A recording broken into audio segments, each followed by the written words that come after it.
हाय, आपके साथ मैं हूँ Surabhi Sharma. India TV YouTube channel subscribe करिए, बेल आइकन दबाएं। और अब बात तालिबान की। अफगानिस्तान में तालिबान के खिलाफ ऑपरेशन तेज हो गए हैं और अब से कुछ देर पहले अफगान रक्षा मंत्रालय ने रिपोर्ट दी है कि 2 अलग अलग ऑपरेशंस में 23 तालिबान आतंकी मारे गए हैं। इनमें उसके 3 सीनियर कमांडर भी शामिल हैं, लेकिन इन सबके साथ भारत इस वक्त ऑपरेशन तालिबान को लेकर सुर्खियों में है। ये सर्जिकल स्ट्राइक देखिए, अफगानिस्तान का लगमान प्रांत बम गिरा और 3 तालिबान के आतंकी मारे गए। हेलमंद प्रांत में ये एयर स्ट्राइक देखिए, यहां पर तालिबान की मीटिंग चल रही है, बम गिरा और 14 आतंकी मारे गए। कंधार के पास एक और स्ट्राइक की गई। पिकअप ट्रक के पास मोटरसाइकिल पर तालिबान के आतंकी मौजूद थे, बम गिरा और 26 मारे गए। सूबा तखार के दारुल हुकूमत तालिबान का कंट्रोल हासिल करने के लिए तालिबान ने शहर पर धावा बोल दिया। अफगान फोर्सेस और मुसल्लह शहरियों की मुश्तरका कार्रवाई ने तालिबान का हमला नाकाम बना दिया। सूबाई गवर्नर के मुताबिक झड़पों में 55 तालिबान मारे गए जबकि 90 जख्मी हुए। यह अफगान वायुसेना का सर्जिकल ऑपरेशन है। अफगानिस्तान की फौज बहुत ताकत के साथ तालिबान से लड़ रही है और इस बीच अफगानिस्तान से अभी तक की सबसे बड़ी खबर यह है कि भारत ने वहां हथियार पहुंचाने शुरू कर दिए हैं। ऐसी तमाम फोटो इस वक्त वायरल है।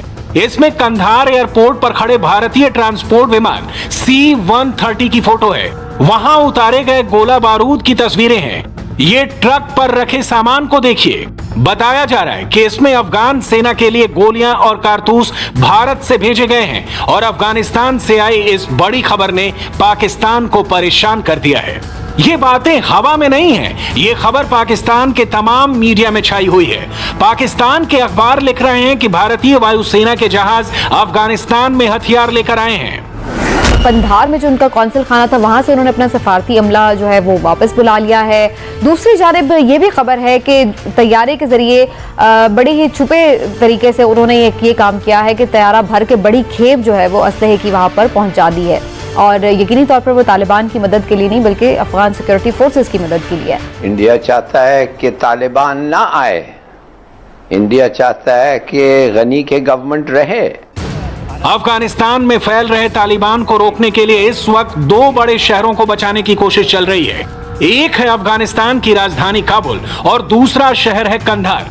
वहीं मज़ार शरीफ में भारत का वाणिज्य दूतावास है जो अभी काम कर रहा है। Embassy in Kabul, our consulates in Kandahar and Mazar-e-Sharif. Kabul में हमारा दूतावास और कंधार के साथ मज़ार शरीफ में कॉन्सुलेट जो है वो अभी काम कर रहे हैं। हम अफगानिस्तान के हालात पर करीब से नजर रखे हुए हैं, साथ में जो वहां भारतीय हैं उनकी सुरक्षा का भी हमें ध्यान है। भारत जिस तरह अफगानिस्तान में एक्टिव हुआ है, पाकिस्तान का कहना है कि ये भारत का डबल गेम है। सिफारती हमला निकालते वक्त भारत की अफगानिस्तान में डबल गेम पकड़ी गई। एक तरफ तालिबान से मुज़ाकरात, दूसरी जानिब अफगानिस्तान में असलहा भी पहुंचा दिया। सिफारती हमले के इनखला के लिए 2 भारतीय तैयारे काबुल एयरपोर्ट पर लैंड हुए। तैयारों में असलहा भी मौजूद था। भारतीय तैयारे अफगानिस्तान में असलहे की बड़ी खेप उतार कर वापस रवाना हुए। भारत का अफगानिस्तान में डबल गेम बेनकाब हो गया। एक तरफ तालिबान से मुज़ाकरात तो दूसरी जानिब उनके खिलाफ इस्तेमाल के लिए असलहे की फराहमी कर रहा है। भारत की जानिब से अफगानिस्तान में जो डबल गेम खेली जा रही है अब वो बेनकाब हो गई है। इस वक्त अफगानिस्तान की ब्रॉडर पिक्चर देखिए। तालिबान का दावा है कि उसने अफगानिस्तान के 421 जिलों में 1/3 पर कब्जा कर लिया है। इस नक्शे में नीले इलाके वो हैं जो अब तालिबान के निशाने पर हैं, जबकि ग्रे इलाके वो हैं जहां उसका अफगान सेना से आमना सामना है। काबुल और कंधार समेत 7 बड़े शहरों में अब भी मोर्चाबंदी बनी हुई है। 150 के आसपास के डिस्ट्रिक्ट जो है उसमें युद्ध की शिद्दत महसूस हो रही है, जंग की शिद्दत महसूस हो रही है।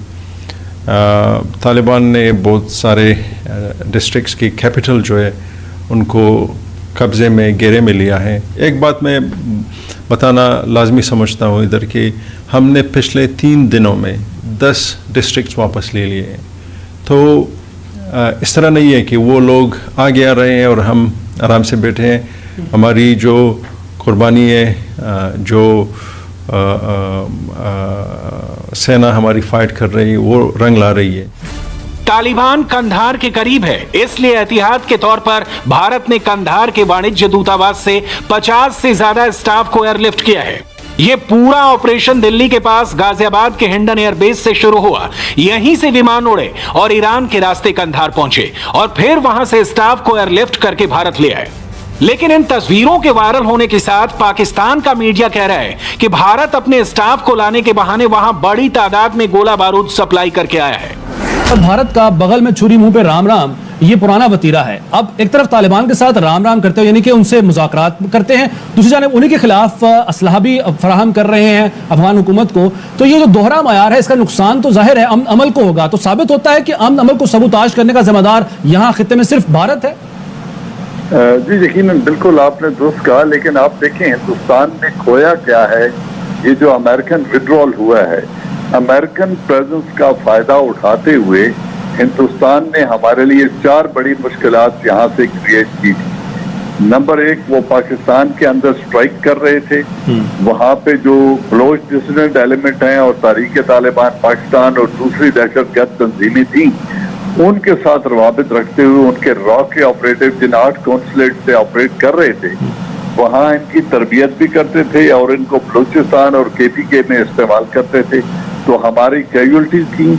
फिर हमारे लिए वहाँ पे हमारी कम अज कम 1.5 लाख फौज को इन्होंने टाई डाउन कर दिया पाक अफगान बॉर्डर के ऊपर। पाकिस्तान की मीडिया का दावा है कि भारत ने पूरा ऑपरेशन बहुत खामोशी से किया है। इसके तहत भारत ने अपने 2 C-130J सुपर हरक्यूलिस विमान 40 टन हथियार लेकर अफगानिस्तान भेजे।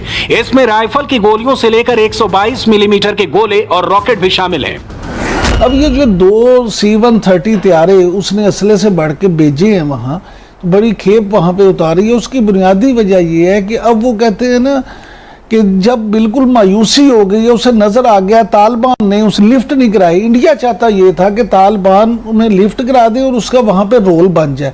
लेकिन सिर्फ मैं या हिलाली साहब नहीं ये कह रहे, फाइनेंशियल टाइम्स की जो स्टोरी है, फाइनेंशियल टाइम्स ने ये लिखा है कि इंडिया इस वक्त एक ऐसा मुल्क है जिसकी अफगानिस्तान में सबसे कमजोर पोजीशन है। ठीक, यानी उसका वहाँ कोई रोल अब बन नहीं रहा, नजर नहीं आ रहा। अब इंडिया चाहता ये है कि जितने तालिबान के मुखालिफ ग्रुप हैं उनके साथ अपने जो मामलात हैं मजीद बेहतर करे, ताकि अगर वहाँ कोई ऐसी सूरत हाल बनती है जिसमें कोई बातचीत हो तो शायद उनके जरिए से उसका कोई रोल बन सके। पाकिस्तान की बेचैनी की एक और वजह तालिबान है, जो ISI और इस्लामाबाद में बैठी सरकार से उखड़ा उखड़ा सा नजर आ रहा है। उसे पाकिस्तान पर पहले जैसा यकीन नहीं रह गया है। हम किसी हुकूमत को हम नहीं कहते कि आप ऐसा हुकूमत हम मानते हैं या नहीं मानते हैं।